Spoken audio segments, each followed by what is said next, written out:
చర్చ కూడా ఉండదు, తప్పకుండా చర్చ కూడా ఉండదు. పాలక వర్గాలు అనుకుంటే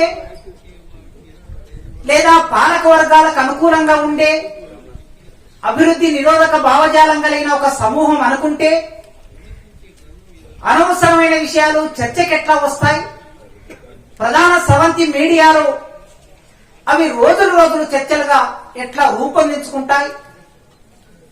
చాలా ముఖ్యమైన విషయాలైనా సరే ఒక చిన్న వార్త కూడా కాకుండా, పేపర్లోకి ఎక్కకుండా పెద్ద పెద్ద విషయాలు ఎట్లా అదృశ్యమవుతూ ఉంటాయి.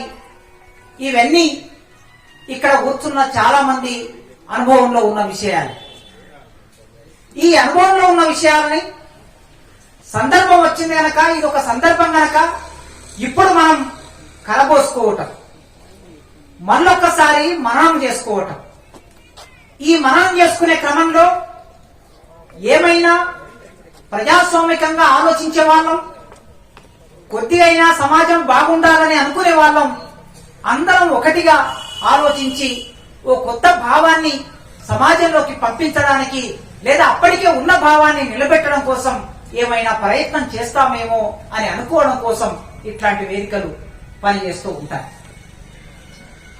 ఈ పరిమితమైన ప్రయోజనం ని ఆశించి నేను మీ ముందు కొన్ని అభిప్రాయాలని పంచుకోవడానికి సాహసం చేస్తున్నాను.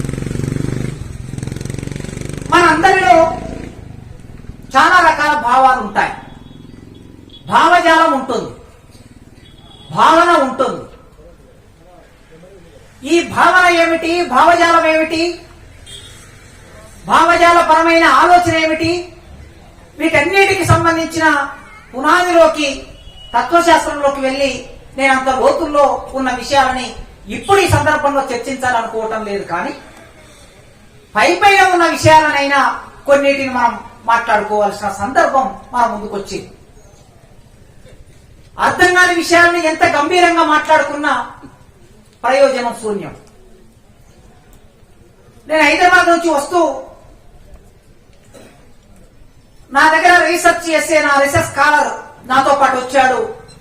ఒక పుస్తకం ఇచ్చి ఆ పిల్లవాడిని చదవమని ఆ పుస్తకం ఇచ్చాడు. చిన్న బుక్లెట్, ఒక 20 పేజీల బుక్లెట్. ఒక 2 పారాగ్రాఫ్లు చదివిన తర్వాత మా తమ్ముడు డ్రైవింగ్ చేస్తున్నాడు, అతను పక్కన కూర్చున్నాడు, నేను వెనక కూర్చున్నా. అతను ఒక పారాగ్రాఫ్ చదివాడు. అందులో చదివిన తర్వాత ఈ పక్కన కూర్చున్న మా తమ్ముడు డ్రైవర్ ఏమన్నాడంటే, అన్న ఇది తెలుగులోనే ఉన్నదా అన్నాడు. ఆ బుక్లెట్ తెలుగు బుక్లెట్, నేను ఆయనకి ఇచ్చిన బుక్లెట్ తెలుగు బుక్లెట్. తెలుగులో ఉన్న ఒక బుక్లెట్ ను చదివితే ఇంటర్మీడియట్ పాస్ అయిన ఒక వ్యక్తి, ఒక యువకుడు దాన్ని అర్థం చేసుకోలేకపోతున్నాడంటే ఏమిటి సమస్య? అంటే అర్థం కాని విషయాలను ఎంత గంభీరంగా మాట్లాడినా ప్రయోజనం ఉండదు అని దాని అర్థం. మనకి అలవాటైన పద్ధతి ప్రకారం ఎంత అర్థం కాకుండా మాట్లాడితే అంత గొప్ప ఉపన్యాసం అని, ఎంత అర్థం కాకుండా రాస్తే అంత గొప్ప వ్యాసమని అలవాటు పడ్డాం. ఈ మేధో సమాజంలో అలవాటు పడ్డాం. ఇట్లా అలవాటు పడేటట్లు చేయటం కూడా బ్రాహ్మణికల్ భావజాలం. ఈ బ్రాహ్మణికల్ భావజాలం అంటే ఇది తిరోగమన భావజాలం అని అర్థం. మనం అందరం కూడా తిరోగమన భావజాలంలోనే ఉన్నాము. అప్పుడప్పుడు ఎప్పుడైనా అనిపించినప్పుడల్లా అయ్యో నేను తిరోగామి భావజాలంలో ఉన్నాను కదా, మరి పురోగామి వైపు ఆలోచించాలి కదా అని అనుకుంటాం. అనుకున్న మరుక్షణమే ఒక 10 నిమిషాలు గడవగానే మళ్ళీ మనం తిరోగమన ఆచరణలోకి వెళ్ళిపోతూ ఉంటాం. భావజాలం అనేది చాలా ప్రమాదకరమైనది సరైన భావజాలం లేకపోతే. ఈ సరైన భావజాలం నిరంతరం మనం పెంపొందించుకోవడానికి ప్రయత్నం చేస్తూ ఉండాలి, కృషి చేస్తూ ఉండాలి. నేను బాగా చదువుకున్నాను కదా, 50 ఏళ్లుగా ఒక మంచి భావజాలంతో పనిచేస్తున్నాను కదా, ఒక రాజకీయ సిద్ధాంతంతో పనిచేస్తున్నాను కదా అని అనుకుంటే మనం పొరపడినట్లే, పొరపాటుకు గురైనట్లే. మనం ఎన్ని రోజుల నుంచి పనిచేస్తున్నా ఈ మొత్తం సమాజంలో మన శాతం ఎంత? 0.00 లేదా 0 పాయింట్లలో ఉంటాం. మనం 100కి ఒక్కరమైనా ఉన్నామా? లేవు. మరి 100కు ఒక్కరిమైనా లేనటువంటి మనం 100% ప్రభావం మనం వినవేస్తుంటే 100 మంది ఒక చోట ఉన్నప్పుడు 100 మంది చేసే పనులు, 100 మంది చేసే ఆలోచన మన మీద ప్రభావం పడుతూ ఉంటుంది. అట్లా ప్రభావం పడుతూ ఉంటది గనక మనం ఎప్పుడో అలర్ట్ గా లేకపోతే, జాగ్రత్తగా లేకపోతే ఆ ప్రభావంలో కొట్టుకుపోయే ప్రమాదం ఉంటుంది. మంది అంటారు ఇట్లా, చాలా మంది రాస్తూ ఉంటారు.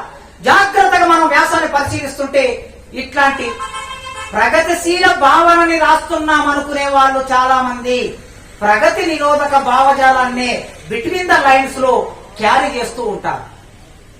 అందుకే మనం అలర్ట్ గా ఉండాలి. మనం జాగ్రత్తలు లేకపోతే ఈ సమాజంలో పిడికెడు మంది ఉన్న మనం ఒక భావజాలాన్ని, సరైన భావజాలాన్ని, ప్రగతి భావజాలాన్ని సమాజంలోకి పంపించాలనుకున్న మనం సరైన ఆచరణలో లేకపోయినా, సరైన ఆలోచనలో లేకపోయినా ఖచ్చితంగా ఈ సమాజానికి నష్టం. తిరోగామి భావజాలంలో ఉన్న వాళ్ళు అలర్ట్గా లేకపోతే వాళ్ళకి జరిగే నష్టం ఏమీ లేదు. వాళ్ళు అనుకున్న భావజాలం వాళ్ళతో సంబంధం లేకుండా వెళుతూ ఉంటుంది. కనుక నేను మీకు అర్థం కాని విషయాలని తాత్విక స్థాయిలోకి వెళ్లి ఏమేమో కొత్త కొత్త విషయాలు మీతో చెప్పదలుచుకోలేదు. రోజు మన కళ్ళ ముందు మనమందరం చూస్తున్నా, అనుభవిస్తున్న విషయాలను మాత్రమే నాకు ఇచ్చిన ఈ సమయంలో మీ ముందు పంచుకోవడానికి ప్రయత్నం చేస్తాను. అయితే దీనికి ముందు అసలు భావజాలం ఎక్కడి నుంచి పుడుతుంది? ఒక చిన్న విషయం ప్రస్తావన చేసి నేను నేరుగా విషయంలోకి వస్తాను. నేను మా పరిశోధక విద్యార్థికి ఇచ్చి చదవమని చెప్పిన పుస్తకం ఏంటంటే తెలుగులో జర్మన్ ఐడియాలజీ అనే పుస్తకం. అది ఇంగ్లీష్ లో ఉంది, తెలుగులో కూడా దాన్ని అనువాదం చేశారు. జర్మన్ భావజాలం, టైటిల్ భావజాలం అని ఉంటుంది. ఆ పుస్తకాన్ని చదవమని ఇచ్చారు. ఆ భావజాలం అనే ఆ వ్యాసం ఎన్ని పేజీలు ఉన్నది? 3 పేజీలు ఉన్నది. 3 పేజీల్లో చచ్చిన ఒక్క వాక్యం కూడా అర్థం కాదు. చస్తే ఎట్లా అర్థం కాదనుకోండి, ఒక్క వాక్యం కూడా అర్థం కాదు. దానికి బదులు ఇంగ్లీష్ లో చదువుకోవడం బెటర్ ఏమో. సరే, అయినా ఆ వ్యాసంలో కార్ల్ మార్క్స్ లేదా ఆయన సహచరులు ఏం చెప్పారు, భావజాలం గురించి ఏం చెప్పారు, ఒక 2-3 విషయాలు మీతో చెప్తాను. భావజాలం అంటే మార్క్స్ ఏమన్నాడంటే, జర్మన్ ఐడియాలజీ ఆ పుస్తకంలో దృక్పథాలు, దృఢ విశ్వాసాలు, పూర్వ నిశ్చిత అభిప్రాయాలు. భావజాలం అంటే రేపు మనం బయటికి వెళ్ళినా ఏది సరైన భావజాలం, ఏది సరైన భావజాలం కాదు అని ఒక 10 మందితో మనం కూర్చొని మాట్లాడుతున్నప్పుడైనా మనం చెప్పగలగాలి, పంచుకోగలగాలి విషయాలు. ప్రతి మనిషికి ఒక దృక్పథం ఉంటుంది. ప్రతి సామాజిక సమూహానికి ఒక దృక్పథం ఉంటుంది. ప్రతి రాజకీయ పార్టీకి ఒక దృక్పథం ఉంటుంది. సమాజం భావజాలంలో ఏ ఏ విషయాలు వస్తాయి? దృక్పథం అనే ఒక విషయం వస్తుంది, దృఢ విశ్వాసం అనే ఒక విషయం వస్తుంది, పూర్వమే అప్పటికే మనం కల్పించుకొని ఉన్న అభిప్రాయాలు కూడా భావజాలంలోకి వస్తాయి. ఇవి దేని మీద ఆధారపడి ఉంటాయి? మన దృక్పథం గాని, మన విశ్వాసం గాని, లేదా మన అభిప్రాయం గాని దేని మీద ఆధారపడి ఉంటుంది? మనకి ఉండే సాంఘిక జీవితానికి సంబంధించే ఉంటుంది. అందుకే మార్క్స్ ఏమన్నాడంటే, ప్రతి మనిషి చైతన్యం అనేది ఎట్లా నిర్ణయించబడుతున్నది? ఆ మనిషి సాంఘిక అస్తిత్వమే అతని చైతన్యాన్ని నిర్ణయిస్తుంది అన్నాడు ఆయన. మీరు కమ్యూనిస్టు మేనిఫెస్టో చదివే క్రమంలో మొదటి పేజీలోనే ఈ మాట ఉంటుంది. మనందరి చైతన్యం, ఇక్కడికి వచ్చిన వాళ్ళందరి చైతన్యం లేదా రాని వారి చైతన్యం కూడా ఏమి నిర్ణయిస్తుంది? మన సాంఘిక అస్తిత్వమే మన చైతన్యాన్ని నిర్ణయిస్తుంది.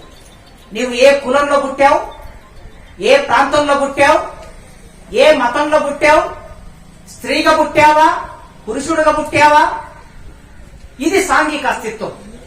ఈ సాంఘిక అస్తిత్వాన్ని బట్టే మన చైతన్యం ఉంటుంది. అందరి చైతన్యం ఒక్కలా ఉండదండి. ఉండాలని కోరుకోవడంలో తప్పేం లేదు, కానీ ఉండాలని నిర్ణయించుకోవటం, సిద్ధాంతం చేయటమే తప్పు. ఎందుకు అంటే, ఒక దళితుడి చైతన్యం ఒక బ్రాహ్మణుడి చైతన్యం అంతా ఉండకపోవచ్చు. ఎందుకంటే దళితుడు చదువును అందుకోవడానికే కొన్ని వేల సంవత్సరాలు పట్టింది. ఒక స్త్రీ చైతన్యం ఒక పురుషుడి చైతన్యం అంతా ఉండకపోవచ్చు. ఎందుకంటే స్త్రీ పురుషుడికి అందుబాటులో ఉన్న సాహిత్యాన్ని అందుకోవడానికి, సంపదను అందుకోవడానికి, సమాజాన్ని అందుకోవడానికి కొన్ని వేల సంవత్సరాలు పట్టింది. అందుకే సామాజిక అస్తిత్వం మనిషి చైతన్యాన్ని నిర్ణయిస్తుంది.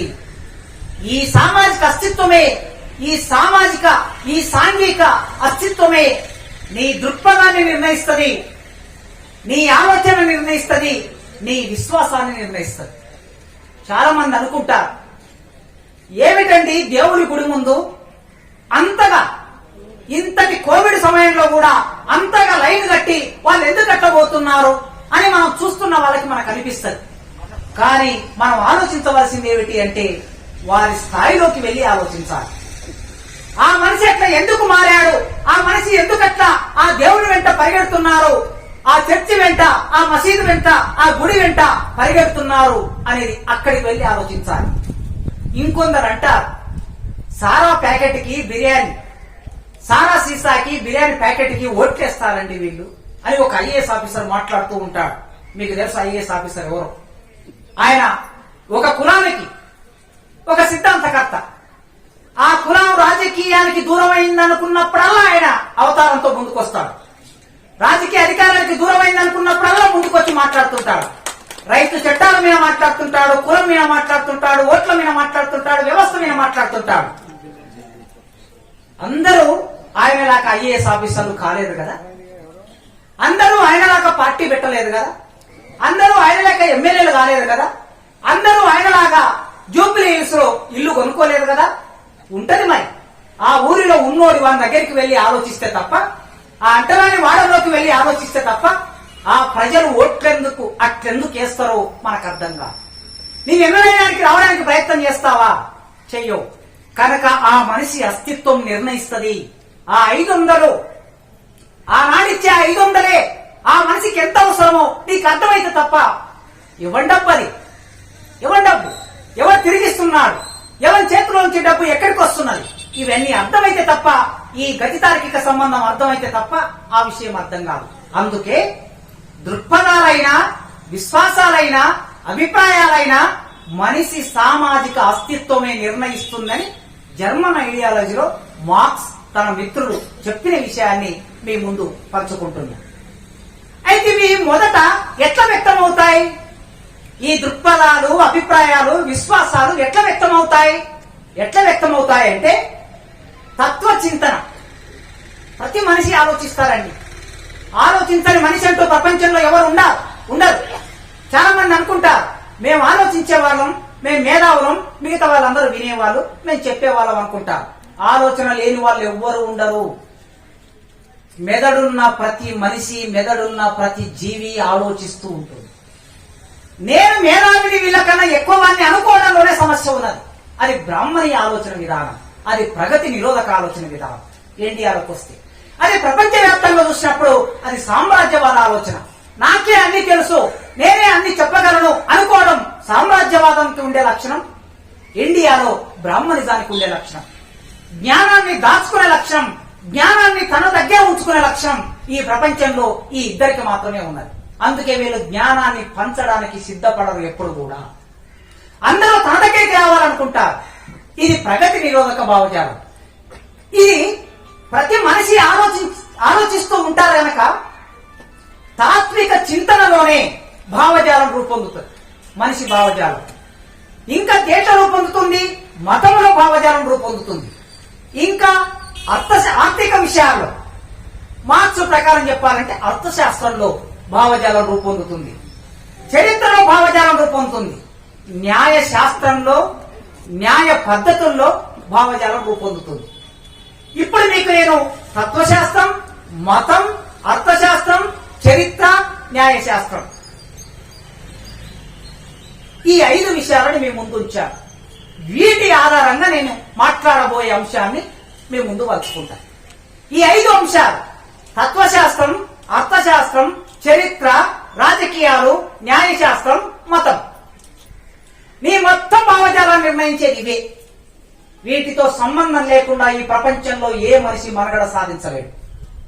మన ఇష్టం ఉన్నా ఇష్టం లేకపోయినా, మన ఇష్టాలతో సంబంధం లేకుండా భగవంతునికి, భక్తునికి అనుసంధానమైన అంబికా దర్బార్ భక్తిలాగా మనల్ని లాగేస్తారు. అందులోకి లాగేస్తారు. లాగడంలో మతం ఉన్నది. అంబికా దర్బార్ బత్తి కేవలం ఒక నినాదంగా మనల్ని దేవుడితో కనెక్ట్ చేయటమే కాదు, అంబికా దర్బారు బత్తిని అమ్మటానికి సంబంధించిన అర్థశాస్త్రం ఉంది అందులో. ఒక భావజాలం అమృతాంజన్ పేరు మీద వచ్చిన ఒక పెట్టుబడిదారు పత్రిక పెట్టుకొని ఒక పెట్టుబడిదారుడు వస్తే పత్రిక పెట్టడం అనేది ప్రజలలోకి తన ప్రాడక్ట్ను తీసుకెళ్లడానికి పత్రిక ఒక సాధనం. కనుక మనకి కనిపించే వల్ల ఇంకొక 2 మాటలు గుర్తు చేస్తారు తాత్విక స్థాయిలో, మీరేమనుకోకండి. దృగ్గోచరం, అంతఃసారం అని ఫిలాసఫీలో 2 మాటలు ఉంటాయి. పెద్దవారికి తెలుసు ఈ విషయాలు. దృగ్గోచరం, అంతఃసారం. కంటికి కనిపించేది దృగ్గోచరం, కనిపించకుండా ఉండేది అంతఃసారం. ఈ దృగ్గోచరాన్ని అంతఃసారాన్ని డిసైడ్ చేస్తూ ఉంటది. కానీ మనం అందరం దేనికి అలవాటు పడతామంటే దృగ్గోచరానికి అలవాటు పడతాం. అంతఃసారం ఏమిటో మనం ఆలోచించాం. అంతఃసారం ఆలోచించిన నాడు ఈ సమాజం ఇట్లుండదు. అంతఃసారం గురించి మనం ఆలోచించిన నాడు ఈ చార్వాక ఆశ్రమం సరిపోదు జనాలు నిండడానికి. ఈ అంతఃసారం గురించి ఆలోచించకుండా చేయటమే ప్రగతి నిరోధక భావజాలం నిరంతరం చేస్తూ ఉంటుంది. ఈ అంతఃసారం ఒకటి ఉంటుంది మిత్రులారా. కంటికి కనిపించేదల్లా ఏది నిజం కాదు, ప్రతిదీ నిజం కాదు. ప్రశ్నించండి. మార్క్స్ అన్నట్లు నీ ఇంటి దర్వాజను ప్రశ్నించండి, దర్వాజా మీద ఉన్న ప్రతిదాన్ని ప్రశ్నించండి. ప్రశ్న లేకపోతే సమాజం ముందుకు వెళ్ళదు. కనుక కనిపించేది ఇట్లెందుకుంది అని ఆలోచిస్తే మనకు అర్థమవుతుంది. దాని సారం ఏమిటో మనకు అర్థమవుతుంది. కానీ సారం చాలా మందికి అర్థం కాదు. నిరుద్యోగ భృతి ఇచ్చారనుకోండి 2 తెలుగు రాష్ట్రాలు. నిరుద్యోగ భృతి ఇస్తూ ఉంటే మన కంటికి కనిపించేది నిరుద్యోగ భృతి. కానీ నిరుద్యోగ భృతి ఇవ్వడానికి ఉన్న కార్యకారణ ఆర్థిక సంబంధం అర్థమైతే నిరుద్యోగ భృతి ఎందుకు ఇస్తున్నారో మనకు తెలుస్తుంది. కానీ పైకి కనిపించేది ఏమిటి? ఉపాధి లేని యువకులకి డబ్బిస్తున్నారు కదా అని కనిపిస్తుంది. కానీ దాని అంతఃసారం నిరుద్యోగ భృతి ఇస్తే సోమరిపోతులు అవుతారు. నిరుద్యోగ భృతి ఇస్తే నెలకి వచ్చే ఆ డబ్బుతో మళ్ళీ వెళ్లి వైన్ షాప్ లో బీరు కొనుక్కొని తాగుతారు. మళ్ళీ ఇచ్చిన డబ్బు మళ్ళీ అదే చేతితో ఈ చేతితో ఇచ్చిన డబ్బు ఈ చేతితో వెనక్కిపోతుంది. నిరుద్యోగ భృతి కాదు మేము అడిగేది, ఉద్యోగాలు కావాలని కదా మేము అడుగుతున్నది. అంతఃసారం ఏమిటి? ఉద్యోగాల గురించి నీ అడగకుండా చేయడం కోసం, నీ మనసు మళ్లించడానికి, నీ దారి మళ్లించడానికి, నిన్ను సోమరిపోతం చేయడానికి జరిగే ఒక ప్రాసెస్ అంతఃసారంలో ఉంటుంది. కానీ బయటకి కనిపించేది ప్రభుత్వం ఇచ్చే పథకం మాత్రమే. ఈ విషయాన్ని మీరు ప్రతి పథకానికి అప్లై చేసి చూడండి. సూత్రాన్ని రైతుల ధర్నా జరుగుతున్నది ఢిల్లీలో. ధర్నా మాత్రం మనకు కనిపిస్తున్నది. చాలా మంది ఇటు ప్రతిపక్షం, అటు అధికార పక్షం, ఇటు మేధావులు ఎంత తిరోగమన భావజాలం సమాజంలో కొరది అవుతుందంటే మిత్రులారా, నా బుద్ధి ఎరిగి 25 ఏళ్ల రాజకీయ జీవితంలో, 43 ఏళ్ల వయసులో 25 ఏళ్ల రాజకీయ జీవితంలో ఎన్నడూ కూడా ఒక ప్రజా ఉద్యమాన్ని వ్యతిరేకిస్తూ మేధావులు ప్రధానమంత్రికి, రాష్ట్రపతికి లేఖ రాయగా నేను ఎన్నడూ చూడలేదు. అభివృద్ధి నిరోధక భావజాల ప్రభావం ఎంతగా ఉంది అంటే, జరుగుతున్న ఉద్యమం మీద వ్యతిరేకత ఉండొచ్చు కొందరికి మేధావులకు. వ్యతిరేకత ఉన్నా కూడా వ్యతిరేకతను బయటికి వ్యక్తం చేయకుండా మనసులోనే ఉంచుకొని ప్రైవేట్ సంభాషణలో మాట్లాడే వాళ్ళని చూశాం. గాని బరి తెగించి ఒక 365 మంది మేధావులు రైతు ఉద్యమం తప్పు అని, చట్టాలు కరెక్ట్ అని రాష్ట్రపతికి లేఖ రాశారు.